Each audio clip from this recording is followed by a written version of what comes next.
Halo semua, kenalin aku Melin. Dan aku Evelyn. Hari ini kita mau sharing tentang common cold atau biasa yang disebut pilek atau selesma. Dan influenza yang biasa sering kita sebut dengan flu. Nah, di sini aku mau jelasin pengertian tentang influenza dan juga common cold. Nah, untuk common cold dalam bahasa Indonesia itu biasanya disebut pilek atau selesma, di mana merupakan infeksi ringan pada bagian saluran pernapasan atas, yaitu terutama pada hidung dan juga tenggorokan. Biasanya penyakit ini bisa sembuh dengan sendirinya. Lalu untuk influenza, itu biasanya sering kita sebut dengan flu, di mana merupakan infeksi pada saluran pernapasan yang disebabkan oleh virus influenza. Nah, virus influenza ini bisa menyebabkan penyakitnya lebih berat dibandingkan pilek biasanya, sehingga akan menyebabkan komplikasi yang serius. Nah, orang dewasa biasanya terkena pilek atau selesma itu sekitar 2 sampai 4 kali selama per tahun, dan ini merupakan penyakit paling umum pada saluran pernapasan atas. Nah, untuk virus penyebabnya itu ada rhinovirus, adenovirus, dan juga coronavirus. Nah, untuk penyebarannya bagaimana sih? Nah, untuk penyebarannya itu sangat mudah menyebar, di mana biasanya bisa karena berkontak langsung dengan pasien yang telah terinfeksi, dan juga bisa juga seperti inhalasi droplet seperti dari batuk atau bersin. Kemudian untuk yang flu biasa terjadi pada bulan Maret hingga Desember, namun bisa terjadi sepanjang tahun. Kemudian ada kelompok-kelompok yang lebih rentan seperti lansia yang berusia lebih dari 65 tahun, kemudian pasien dengan kondisi kronis seperti asma, penyakit jantung maupun diabetes. Lalu ada wanita hamil, anak-anak dengan usia 6 sampai 49 bulan dan juga pekerja kesehatan. Terus gimana sih influenza ini dapat menyebar? Jadi influenza ini bisa menyebar melalui batuk dan bersin. Kemudian penularannya itu 1 hari sebelum timbulnya gejala dan bisa berlangsung sampai 5 hari, bahkan lebih jika seseorang memiliki sistem imun yang lemah. Kemudian untuk influenza ini memiliki beberapa tipe yaitu influenza tipe A, kemudian influenza tipe B. Untuk influenza tipe A ini dapat menimbulkan pandemi besar yang bisa menginfeksi manusia maupun hewan. Selanjutnya kalau influenza tipe B itu hanya bisa menginfeksi manusia saja. Sehingga influenza tipe B ini lebih ringan daripada influenza tipe A.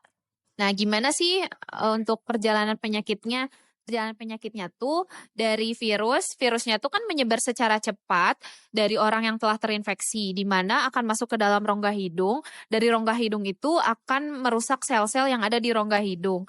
Kemudian setelah itu akan menyebabkan adanya pelepasan mediator inflamasi, di mana akan menyebabkan peradangan pada lapisan jaringan hidung. Untuk pembengkakan atau edema itu merupakan akibat dari peningkatan permeabilitas dinding sel pembuluh darah, sehingga efek yang dialaminya itu ada seperti hidung tersumbat dan juga bersin oleh penderita yang telah terinfeksi. Nah, selain pembengkakan, itu dapat terjadi postnasal drip, di mana postnasal drip ini merupakan adanya cairan lendir hidung yang masuk ke dalam tenggorokan. Nah, itu dapat menyebarkan virus sehingga dapat terjadi sakit tenggorokan dan juga batuk pada orang yang terinfeksi. Nah, selanjutnya kita mau jelasin perbedaan gejala antara common cold atau biasa yang sering kita sebut pilek atau selesma dan juga influenza yang bisa disebut flu. Lalu, yang pertama, gejala pertama yaitu ada demam. Demam pada pilek atau selesma itu biasanya jarang terjadi. Kemudian kalau demam pada flu itu sering dan suhunya tinggi. Lalu untuk gejala kedua itu batuk. Batuk biasanya pada pilek atau selesma itu biasanya ringan dan sampai berat. Pada flu batuknya berupa batuk kering dan batuknya berat. Lalu gejala yang ketiga itu adanya rasa nyeri. Nah, rasa nyeri pada pilek atau selesma itu ringan. Pada flu nyerinya dari sedang sampai berat. Nah, untuk gejala selanjutnya itu ada hidung tersumbat, di mana hidung tersumbat pada pilek atau selesma biasanya muncul berbarengan dengan pilek, namun bisa sembuh secara spontan dalam waktu 1 minggu. Pada flu jarang terjadi. Nah, kemudian gejala selanjutnya itu ada menggigil. Menggigil biasanya jarang terjadi pada saat pilek. 60% orang yang terkena flu akan mengalami menggigil. Kemudian yang gejala selanjutnya itu ada kelelahan, di mana kelelahan pada pilek atau selesma itu biasanya ringan. Pada flu kelelahannya dari sedang sampai berat. Nah, kemudian gejala selanjutnya yaitu bersin. Bersin pada pilek atau selesma itu biasanya bersinnya disertai dengan pilek. Bersin pada flu jarang terjadi. Nah, untuk Selanjutnya yaitu dari gejalanya. Gejala pada pilek atau selesma biasanya itu cenderung berkembang seiring waktu dalam beberapa hari. Kalau pada flu, serangannya terjadi cepat dalam waktu 3-6 jam. Terdapat gejala mendadak seperti demam tinggi, pegal-pegal, dan nyeri. Kemudian untuk gejala selanjutnya itu sakit kepala. Biasanya pada pilek atau selesma itu jarang terjadi. Umumnya terjadi 80% pada flu. Kemudian gejala selanjutnya yaitu sakit tenggorokan. Nah, sakit tenggorokan ini biasanya muncul dengan pilek. Pada flu jarang terjadi. Kemudian untuk gejala selanjutnya itu adanya rasa tidak nyaman di dada, di mana pada pilek atau selesma itu biasanya ringan sampai sedang. Kalau flu itu berat. Nah, untuk pencegahannya gimana sih? Untuk pencegahannya itu yang pertama ada vaksin influenza. Itu merupakan langkah yang paling penting. Yang kedua itu hindari kontak dengan orang yang telah terinfeksi. Yang ketiga itu tetap diam di rumah saat sakit. Yang keempat itu menutup hidung dan juga mulut saat batuk dan juga bersin. Kemudian yang kelima itu mencuci tangan sesering mungkin untuk melindungi diri dari kuman. Lalu yang keenam itu hindari menyentuh mata, hidung dan juga mulut.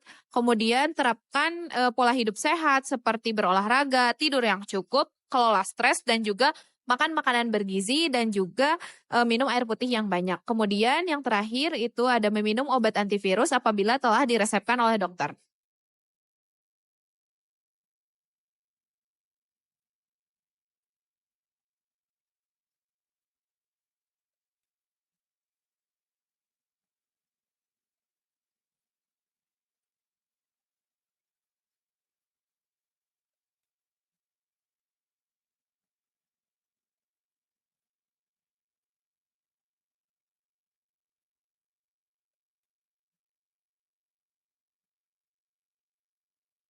Untuk pengobatannya memiliki prinsip umum. Baik pilek maupun flu itu adalah penyakit akibat virus sehingga tidak memerlukan antibiotik kecuali terjadi infeksi bakteri sekunder. Kemudian, pemberian antibiotik hanya bisa diberikan ketika infeksi bakteri telah diidentifikasi sebagai penyebab flu. Sehingga tidak semua flu dan pilek dapat diberikan antibiotik. Kemudian, pengobatannya difokuskan hanya pada simptomatik atau pengurangan gejala, bukan penyembuhan secara langsung. Kemudian ada obat-obat simptomatik yang sering digunakan, yaitu ada antipiretik dan analgesik yang biasa digunakan pada demam, nyeri otot, dan sakit kepala. Kemudian ada dekongisan hidung, itu bisa berupa semprot hidung yang untuk mengurangi hidung tersumbat tapi hanya pada jangka pendek. Kemudian ada antitutif atau penekan batuk, ini hanya digunakan pada batuk kering, bukan batuk berdahak. Lalu ada ekspektoran atau mukolitiks untuk mempermudah pengeluaran dahak. Lalu ada antihistamin untuk gejala alergi seperti bersin dan hidung gatal. Nah, selanjutnya itu ada obat herbal dan juga suplemen. Obat herbal dan suplemen ini contohnya ada vitamin C dan juga zinc. Namun menurut bukti ilmiah itu belum terstandarisasi karena hanya memberikan sedikit pengaruh pada durasi penyakit. Lalu ada juga beberapa herbal lainnya, tetapi hati-hati apabila menggunakan obat herbal karena belum tentu aman. Jadi kesimpulannya antibiotik tidak dapat digunakan pada flu dan pilek karena keduanya disebabkan oleh virus. Kedua, obat-obatan bebas yang dijual di apotik belum terbukti efektif untuk mencegah terjadinya flu dan pilek berdasarkan penelitian. Kemudian, vaksin flu membantu untuk mengurangi resiko terjadinya flu musiman. Untuk pengobatan flu dan pilek difokuskan untuk meredakan gejala, bukan untuk menghilangkan penyebabnya. Kemudian, obat herbal tertentu mungkin dapat membantu. Lalu kodein dan antihistamin jika digunakan sendirian tanpa kombinasi dari obat lain tidak efektif untuk meredakan batuk dan pilek dan gejala lainnya. Nah, apabila kalian mengalami gejala yang seperti disebutkan tadi, Kalian bisa berkonsultasi secara langsung kepada dokter untuk pengobatan secara tepat. Semoga sharing kali ini bermanfaat. Terima Terima kasih. kasih.